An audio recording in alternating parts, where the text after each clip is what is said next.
Yes. Now for Gokaiger. The one that really started the whole journey. For me, anyway. It's a long story on how it started, so I'll save that story for another time. So now, the Gokaiger episode. For my favorite Gokaiger episode. Episode 28. Wings Are Eternal. Starts off at a bar, the Golden Gate, and two people playing cards. Full house. Looks like I win. Sorry. Straight flush. You agreed to do anything I asked if I won, remember? And what might you want? Takes a shot of his Macallan. I'm pretty sure it's Macallan. I don't like the liquor here. I want to taste a sweeter drink. The first Sentai who protected the smiles of the people. They lost their powers fighting the space empire Zengak, but the powers have been inherited by these unbelievable rogues. Let's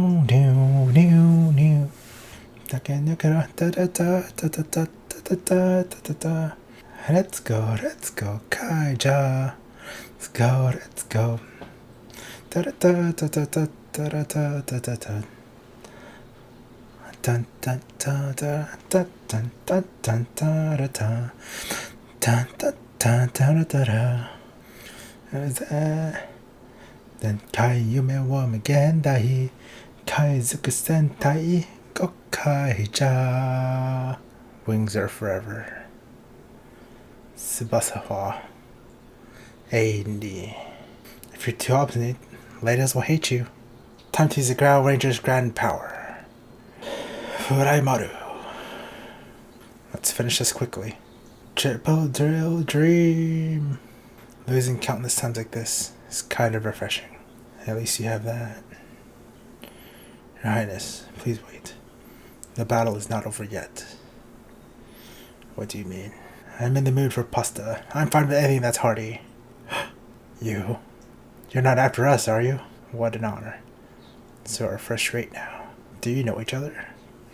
He's the top bounty hunter in the universe, Kaido. He's brought in bounties for 150 people. He's over 100 million zagons. Why is such a person important? I summoned him to sweep out the pirates. After all, Kyoto has defeated Captain Marvelous once before. Captain Marvelous being the Red Ranger. Kaido. Did you know? Boredom is the most repugnant disease. There are only two treatments. Money and battle. He could have struck him down, but he didn't. He cut his cheek. Right now, I could die of boredom. Look at this. As he stabs himself. What? How about this? Now this wound on my chest is my weak point. If you aim here, you might win. I haven't enjoyed myself in quite some time. Now, fight. His helmet looks a lot like Boba Fett's.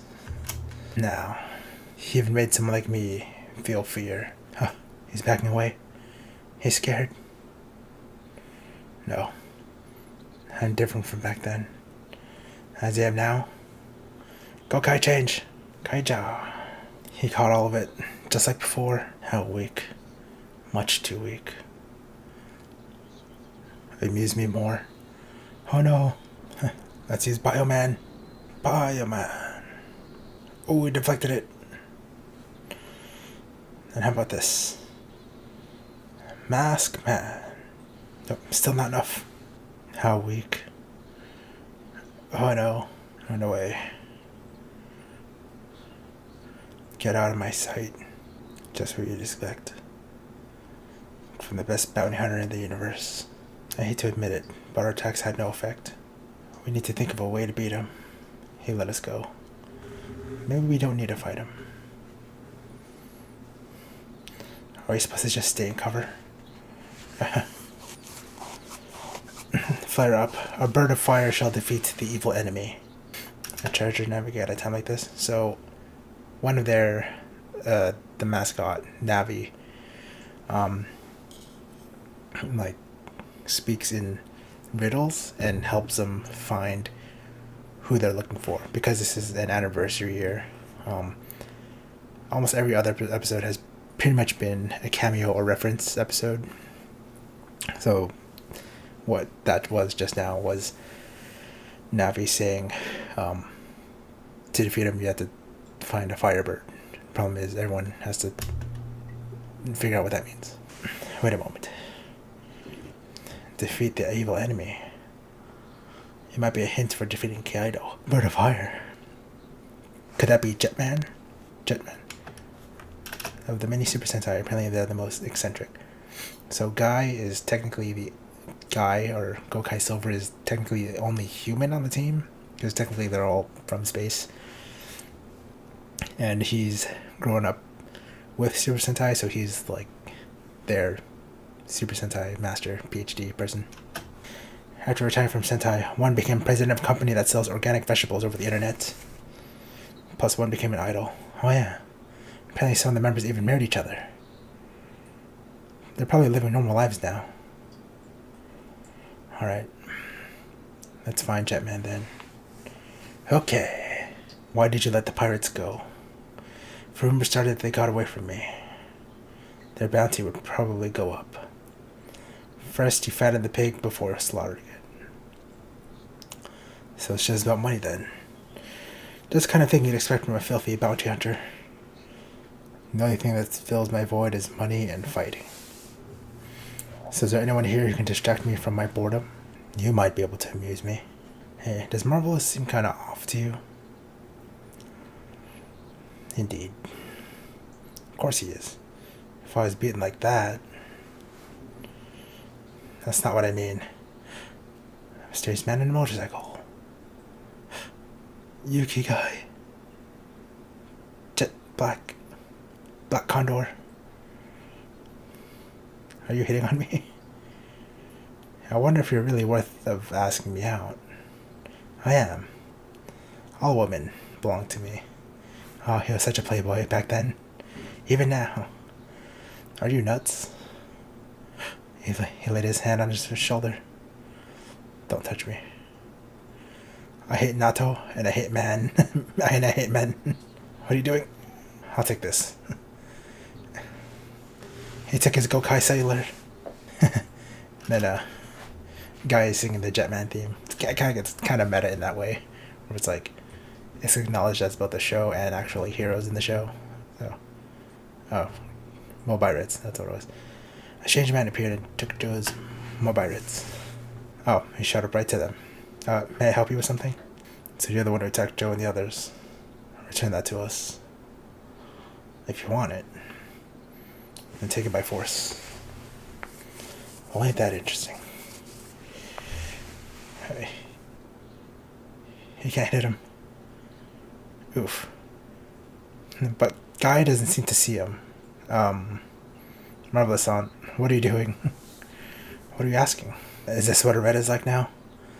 Looks like the quality has really dropped. The red I know would punch, put more spirit in his punch. Like this. Oof, right in the face. Oof, that was one heck of a hook. Don't search for Jetman anymore. Got it. Who the hell are you? Yuki Guy. Actually, some mysteries surround Jetman. One of them being the missing Black Condor. His name is Yuki Guy. But why was I the only one who couldn't see him? Just what is going on? So he's a Jetman. Hey, what are you doing in the middle of the night? As he shows up. Give back my Mobirates. No, you know this yourself. Right now, you're not qualified to fight. You arrogantly call yourself a pirate. And you're completely terrified.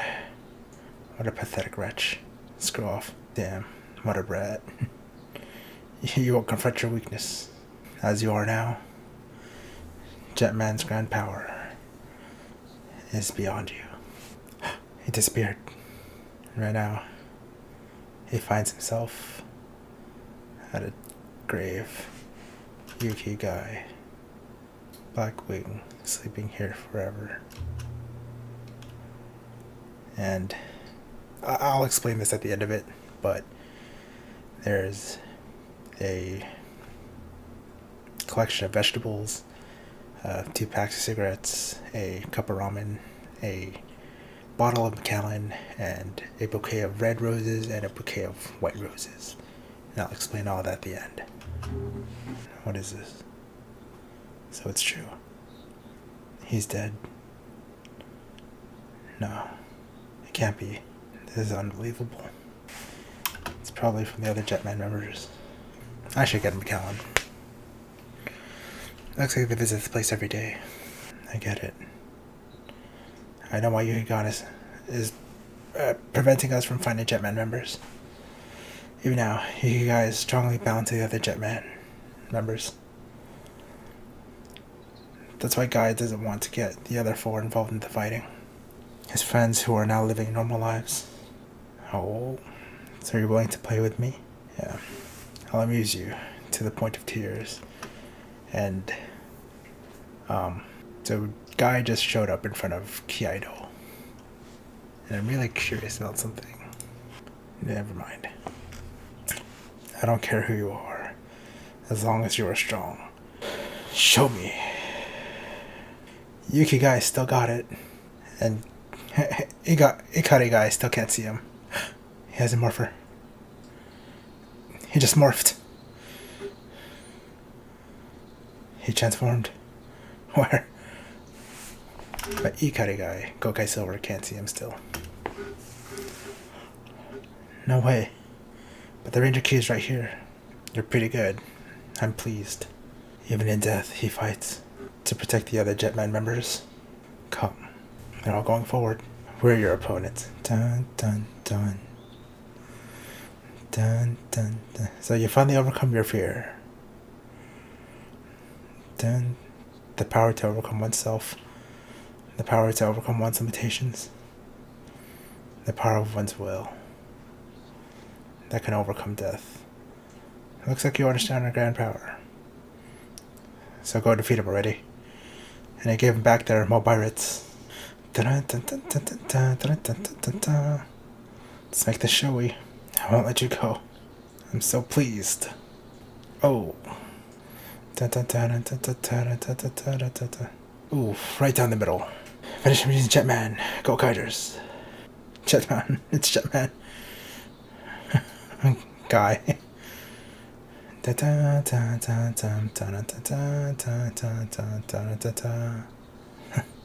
Man, they got the VFX got really good. Run him through. They all run together. And the Firebird. That was so cool. Dude, you did it. I like this music too. Damn, what a handful. Yuki Guy. Don't say anything. Alright, make my butt itch. What a beautiful sky. Fill your eyes with it. You get it, right? It's your turn to protect it. That sky. Are you sure you want to entrust such a thing to pirates? Later. And he's gone. He's gone. Man. What an arrogant guy. But he was a fine man. I kind of wish we'd met him sooner. Personally, I have my reservations. In the end, I never got to see him. Poor guy. We finally got it. We definitely got it. Jetman's grand power. The back of the bar. How's the liquor on the ground? Well, it was good. The best. Straight flush. Royal flush. Sorry. Royal straight flush. For God, you're pretty bad at this. Hey, won't you play a song for me? Guy. And he's playing the sax. Just like he did in the series. And I think Golden Gate Heaven was the name of the bar that he frequented in the series too.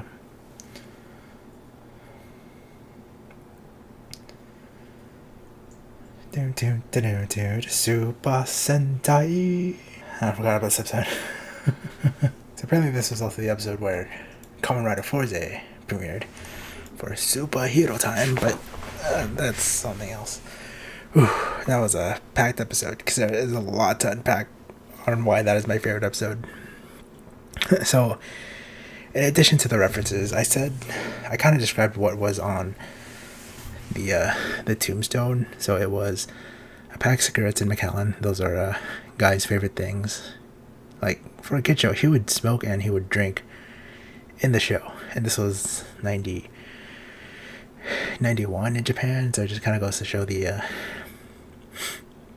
not only the time difference, but just also the regional difference for like censorship and like what they would consider allowable, and maybe just to an extent like how much more adult Jetman was, maybe. And there was also a cup of ramen. That is in reference to one of the episodes where one of the characters, I think Ako-chan, she's the Blue Ranger, gets a cup of noodle made after her because someone who had a crush on her was also really into ramen, so they made a cup of noodle ramen after her, and then that was actually mass produced, but then that's also the monster of the week. It's a whole thing, but that cup of noodles was referenced to her, and is the person that Guy referenced that, one was an idol. The vegetables, that was Raita, that was a yellow, it's like yellow owl, and he even before the series he's a farmer. So, and then even after the series, I think he continued his farming dreams, and then just to modernize it, he would sell it over the internet, and that was what Guy was referencing. And then the last one, the red and the white roses, and Guy said two of them may have even married each other, and at the end of Jetman they did. And there was a whole love triangle plot line with red, white, and then black. So that was extra painful. But when he lastly the reference that Guy died, apparently it's canon that he died. But I think it wasn't necessarily made canon until this episode, because in the series finale it was kind of left open-ended as to whether or not he died. There was a non-canon manga that does allude to the fact that he died, because they did get a replacement ranger who was green. And then I think I mentioned it that there was a Jetman encyclopedia encyclopedia special thing. There may or may not have been something that addresses it, but I'm not sure. And yeah, so interestingly enough, when I first saw this episode without seeing Jetman, this was still my favorite episode, just because something about Guy saying like, "Oh, the blue sky, it's so pretty it hurts. It's your turn to protect it." It just felt like this is like the Sentai thing. This is what this is the core message of Super Sentai. But then I watched it again. I was confused. I'm like, it doesn't really speak the whole Sentai message as much as I remember. But when I went back and watched Jetman, and then if you followed this, you know that my favorite episode was when Guy almost died, and he kind of references the blue sky too, and then I noticed the parallel of like the fear of death between Captain Marvelous and then Guy in both of their respective episodes. And then it all of a sudden just made this even more my favorite episode. And then knowing the type of person that Guy was throughout Jetman, there was no one else who could have delivered this message or been the representative for Jetman and helping Captain Marvelous get over his fear of death and then some. Because in Jetman, Guy was like, Guy wasn't the most ideal. He would smoke, he would drink, he didn't care. I think in the first episode when he was being recruited, he literally said something like, "Oh, humans cheat, steal, kill. They can stand to like lose a few people or something like that." But then at the end of it, he was like, "Can you believe we did it? We saved the world and stuff like that." And then he went on talking about like the blue sky and stuff. So then I noticed that parallel. But then watching this episode again today or tonight, it's still my favorite episode, but I just noticed more, like it runs a lot deeper, because I think, and it's kind of been alluded to throughout this series, when they're all off to find their own adventure and their own treasure and stuff, and they find what means the most to them. I think it's in reference, or for Captain Marvel, it's the Gokaigers, and they're his family, in the same way that Guy viewed the other Jetman and his family. Because I think when watching the scene, everything started to click for Marvelous when I think Guy or one of the other Rangers said, "Oh, Guy doesn't want the other Jetman to be involved because they're living normal lives, because Guy cares about them." And I think that's supposed to parallel how much Captain Marvelous cares for his family, the other Gokaigers. And then that was just like, ooh, the parallel, the feels, ooh, it was all there. That was a good episode. That's not only my favorite episode of Gokaiger, that's probably amongst my favorite episodes throughout most like Super Sentai. That's gotta be top 3, top 5 favorite episodes for me in general. Granted, a certain nostalgia is involved, but man, it's definitely one of my favorite episodes. That was weighty. I wish I was this like talkative about all the other stuff. Sometimes I don't really expand as much as I want to, because I either forget or just I freeze. But I feel like because I've seen it enough times, I can talk about it as many times. Alright, quick break and then on to the movie.